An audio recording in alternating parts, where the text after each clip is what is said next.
Herkese salam, kanalımıza hoş gəlmisiniz. Bugün sizlere magnolia tarifini təqdim edirəm.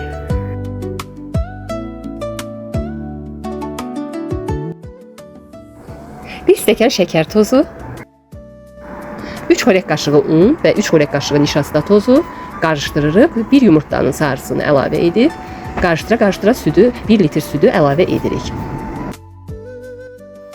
Tam qarışdırıb həll etdikdən sonra ocağın üzərinə yerləşdirib yenə də qarışdıra bişiririk.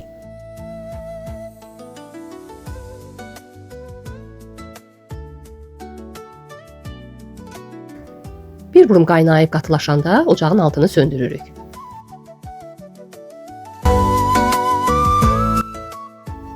Və mən burada ayrı bir qaba boşaldıram ki, tez soysun. 30-40 qram kərə yağı və 1 paket vanil əlavə edib qarışdırıram.